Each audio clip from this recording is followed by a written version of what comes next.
Despite that power outage I had that wrecked my old computer, I managed to get back with a brand new one, and in time for Patreon board. So, what have my patrons requested this time? Let's find out, as we start with Zenith Will Roll, as she's going by now, has requested that I review Danganronpa the animation. Wait, isn't that the series with the evil monochromatic bear that kills people? Why, yes it is. Danganronpa is the name of this video game franchise developed by Spike Chunsoft and mostly appearing on Sony consoles like the PSP, the Vita, and the PS4, while also being ported to mobile devices and PC. As a whole, they appear to be what would happen if Persona took a more comical route like the Disgaea series, while being another kind of visual novel game while borrowing elements from Ace Attorney. Without having played them though, I can't tell you how this one fares compared to those other games, Disgaea especially, though I plan to get the newest port to 5 on the Switch, so I'm treating this anime as just an introduction since it is based off the first game. Either way, I'm probably going to be scared by bears after this, so let's see what this crazy creature is going to do. This is Danganronpa the animation. The first episode immediately sets the tone of how insane things can be by having Monokuma, the mascot character for this series, literally blasting someone into space.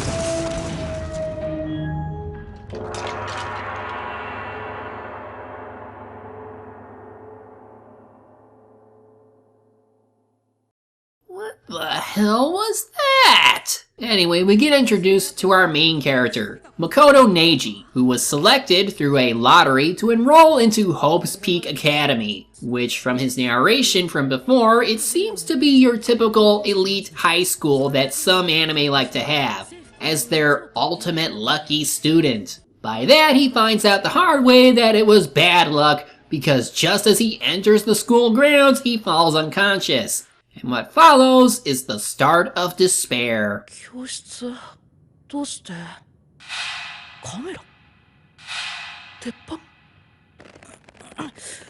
動かないなんだこの部屋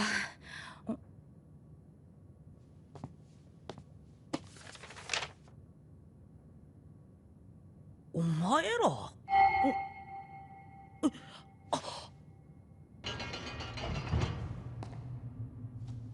Now, the way the school interior looks, it heavily reminds me of Persona 3's Tartarus. Dark, haunting, but that isn't the only thing bizarre about this place. Look at the other characters! It's typical anime to have weird-looking designs, but these kids were supposed to come from the normal world, not the world of evil bear things. Anyway, as per the game, these are our main characters slash victims, if we're really honest about ourselves. And in order of how the anime goes about it, we have Yasuhiro Hagakura, the fortune teller, Hifumi Yamada, the fan scene artist, Kiyutaka Ishimaru, the hall monitor. By the way, their profession is listed with super high school level, and I'm just shortening it, but moving on. Next we have Junko Inoshima, the fashion diva, Chihiro Fujisaki, the programmer, Celestia Ludenberg, the gambler, Mondo Owada, the Zoro-sounding biker, yes, that's Zoro's voice actor, Leon Kuwata, the baseball player, Aoi Ashina, the swimmer, Sakura Ogami, the grappler, who is actually a girl, Toko Fukawa, the literary girl, Byakuya Togami, the heir, Kyoko Kirigiri, the... I wonder if she'll be the main antagonist. Either that or the love interest. And last but not least, we have Sayaka Maizono, the idol. I'm going to place my bets and say she'll be the last one to die. We'll make Makoto the Takahata of this series by having his love interest die at the end. Naturally, everyone is confused about their predicament, and they don't even have their cell phones. But it's about time our puppeteer appears to explain everything.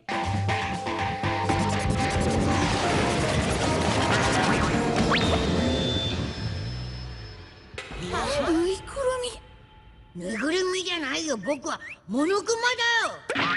お前らのこの学園の学園長なのだ。If I didn't know better, I'd say he's like a more psycho version of Nagamimi. I mean, they're both stuffed dolls that like to use street insults. But unlike Nagamimi, Monokuma has it that the students can never leave the school as they have to live here forever. However, for anyone who does want to leave, there's only one rule. 殺し方は問いません。誰か殺した生徒だけがここから出られる。それだけの簡単なルールなのです。こんな脳汁ほとばしるドキドキ感は鮭や人間を襲う程度じゃ得られませんな。希望同士が殺し合う絶望的なシチュエーションなんてドキドキする。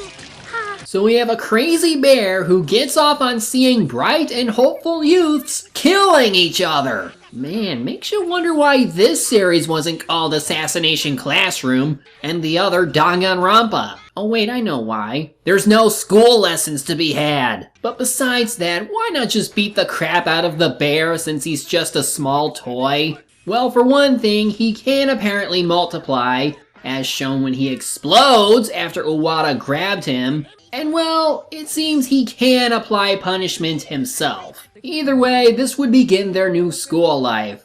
One of uncertainty, doubt, and plenty of despair. And the opening finally kicks in.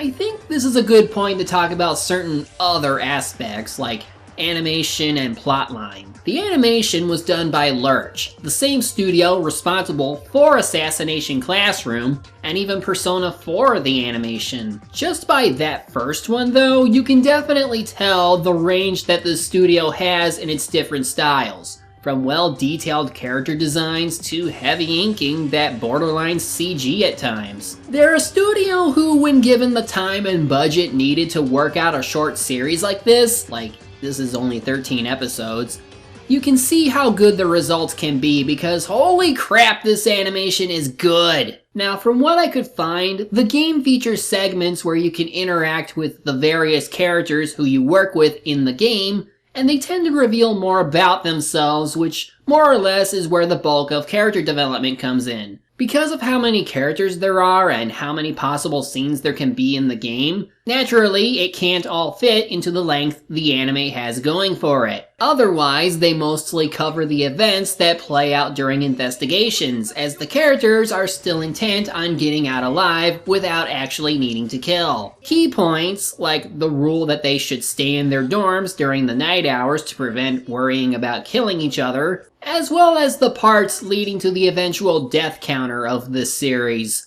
Otherwise, as this episode would also show, time spent on learning the layout of the school for a possible escape is mostly abridged. Though, like with the Persona 4 anime, they do have those nice little details that let you know how long it's been since they started, while somewhat resembling the game. This can lead to a differing opinion on which version of the story you prefer, be it the game's way or that of the anime.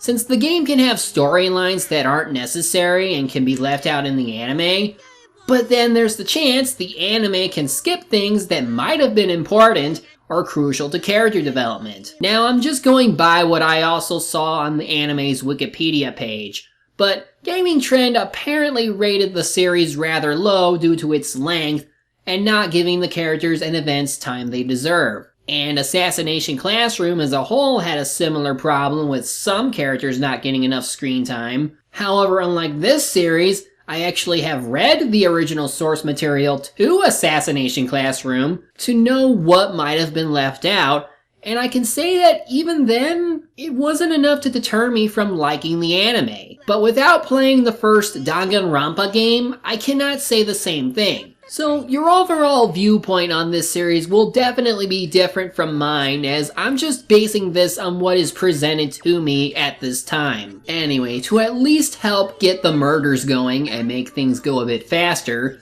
Monokuma decides to show the kids something to possibly give a motive to want to kill someone. They each get a video of something that would heavily affect them, like Neiji's family possibly being killed, which ends up becoming a reason to why characters act on impulse.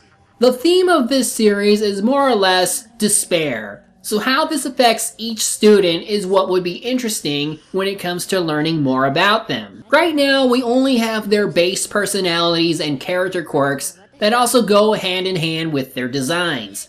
But to see how each character succumbs to the madness is likely one of the reasons to keep going, and it becomes more apparent with the first victim. Despite Neiji telling Mizono he'll definitely get her out of here, she ends up telling him that night someone was trying to get her, which is meant to arouse suspicion. So of course they agree to swap rooms, and guess what?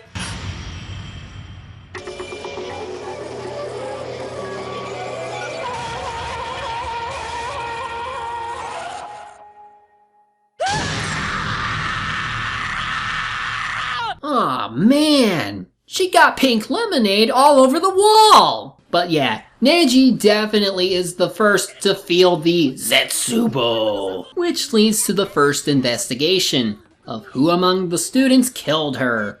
Or as it turns out, the only way to actually get out after murdering someone is to make sure no one finds out you did it. Thus, the students have to perform a class trial within a time period to find out who was the murderer, and if they guess wrong, that student goes free and everyone else dies. This sorta reminds me of Lost Dimension, a game I wanted to play for some time now, where each character is potentially a traitor, and even when you spend time with them, it might end up in tragedy for who you might have been rooting for. Of course, that game was random in that aspect of who can be killed, while here, I believe it's predetermined. Like Junko, for instance, as her anger ends up getting the best of her as she harms Monokuma, and dead. I'm not sure why the blood in this series is pink. Like in the game, the students are given details to help in their investigation. While at first, they believe Neiji did it because it was his room she died in, he's still free to take part in the investigation to help determine any other possible leads. What the anime leaves out during this are the conversations that went on with the characters shown. And with investigations abridged the way they are, it doesn't leave a lot of time to soak in the mystery of everything happening. Again, only key points like what would actually matter in revealing murderers and victims are kept. And here, Neji finds Mizono's DVD, and we have our first major twist!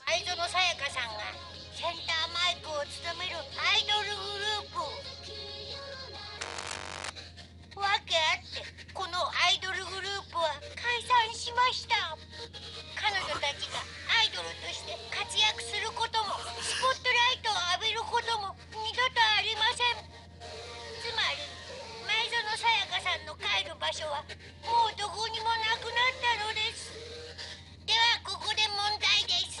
このアイドルグループが解散した理由とは? So yeah, the sweet shy girl who claims to have ESP had her fellow members die somehow, and Monokuma knows who did it. So why would she still die? We'll find out, but first, the class trial. In front of Monokuma, they go over their findings while also revealing where everyone else was at the time of death. Like here, Mizono went to the kitchen while Sakura and Aoi were having tea there. Now why would she need a knife from there to begin with, and why would the killer use it? Furthermore...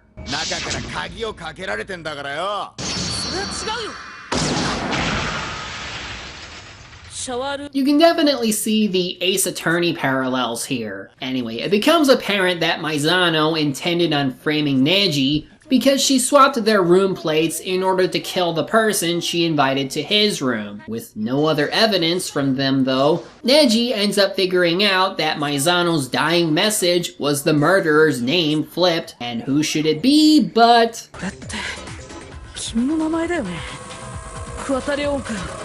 And the explanation is what sells it. この事件の犯人は前園さんを殺した後、慌てて証拠隠滅に取り掛かった。だけど焼却炉に近づくことができなかったんだ。そこで犯人が使ったのは葉隠君のガラス玉。普通の人なら不可能に近い発想だけど、でも犯人はそれを可能にする自信があった。それは犯人が超高校級の野球選手だったからなんだ。こうして証拠を隠滅した犯人は安心し、すぐにトラッシュルームを後にした。だけどそこには誤算があったんだ。投げ込んだワイシャツの一部が焼却炉から焼け落ちてしまったんだよ。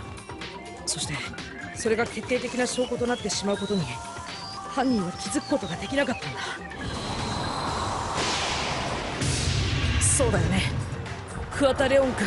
I'm sure you know what happens next. Despite his protests, he is considered the killer because his toolkit had a screwdriver needed to open Neji's bad shower room door. Now for the execution.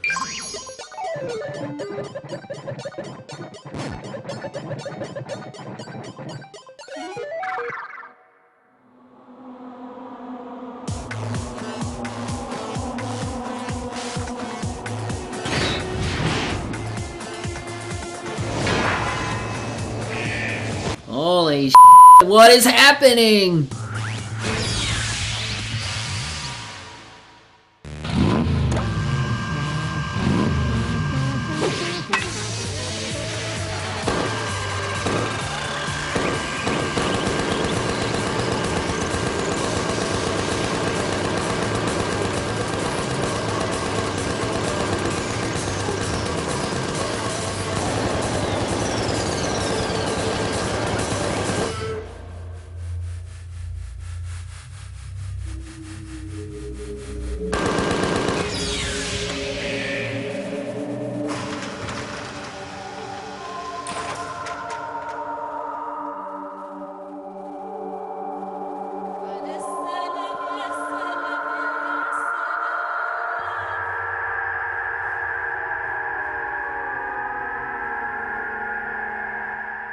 Whew. That was exciting. By the way, these scenes are lifted from the game itself. Makes sense, to be honest. Can you even top stuff like this? Neji starts to feel despair over how Maizano tried to frame him, but Kirigiri tells him that isn't really the case, since if she didn't care for him, she wouldn't have left that message for him at the end. どうしてそんな話をするの？あなたはきっと乗り越えられる人間だから。仲間たちの死を乗り越えて先に進める人間だから。そういう人間でなければこの極限状態を打破することはできないから。仲間の死を乗り越えるなんて、そんなの僕には無理だよ。だから僕は乗り越えなんかしない。ずっと引きずっていく。前園さんの死も桑田君の死もずっと引きずっていく。引きずったまま前に進む。忘れて乗り越えたりなんかしない。みんなの死と思いを一緒に引きずったままここから出るんだ。乗り越えるよりずっと大変な道を選ぶのね。でも期待してるわ。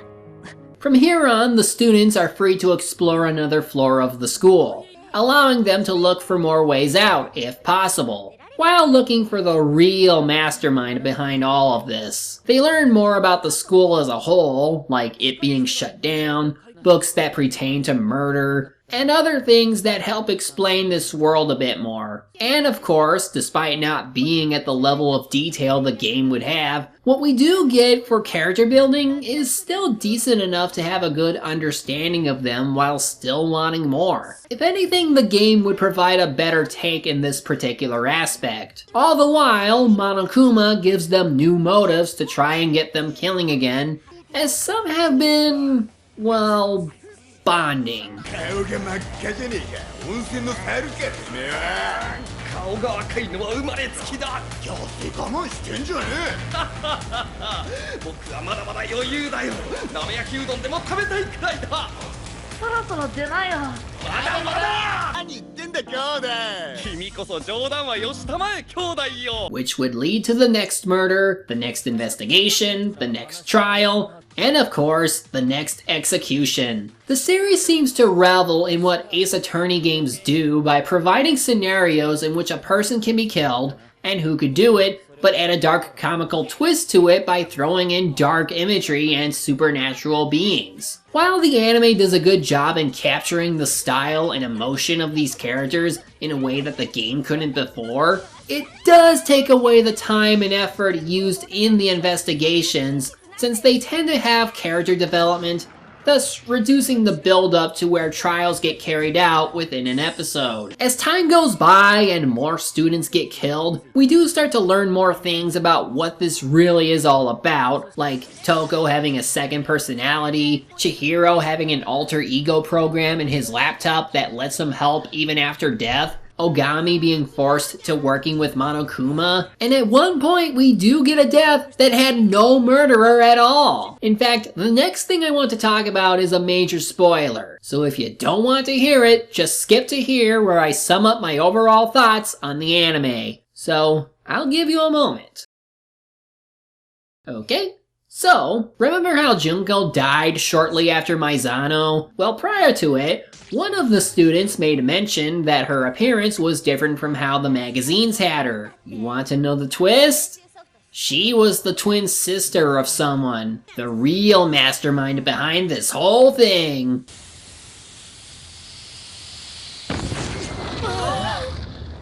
待っていたわ。私様は待っていたのよ。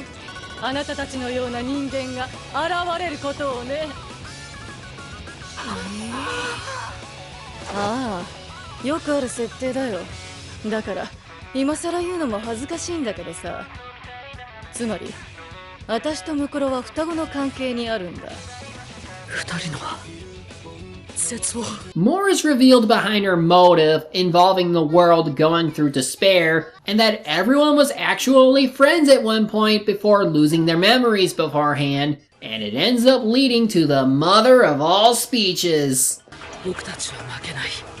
希望がある限り負けないんだ。飽きたりしない。捨てたりしない。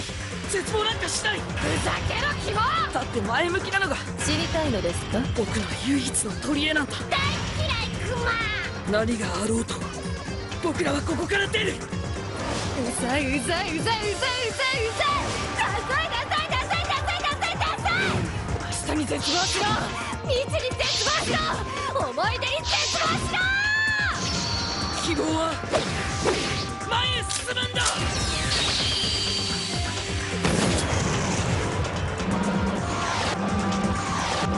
なんなの。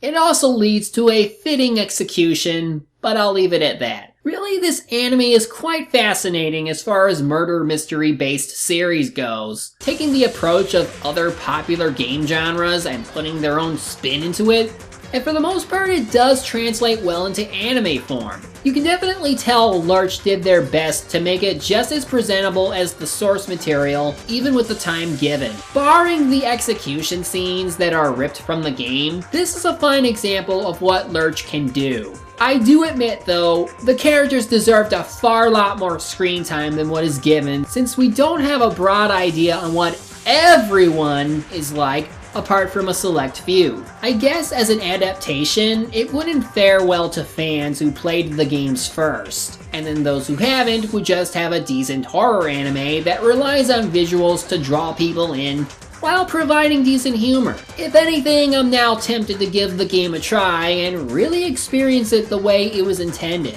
since the characters are interesting enough to where it's like in Persona, where I'd like to know more about them and see where they go as they fall into despair. Well, since it was ported to PS4 recently, I might pick it up after I get done with Zelda, Shovel Knight, Fast Racing RMX, Snake Pass, I Am Setsuna, Mario Kart 8 Deluxe. Yeah, it's gonna be a while since I got my Switch to play with. Anyway, give the anime a watch if you want to see the characters fully voiced and given a bit more life than what the game provides. Preferably after you played the game. Next time we take a look at Arthur's request to return to Skin Deep, and I know just the storyline to look at.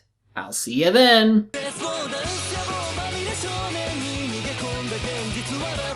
欲望ない後悔偽り偽善者ぶでも仕方ねえや憧れて夢なんだってヒーローになりたいのうつつ願い口にする愛にくばかりつける薬はないよ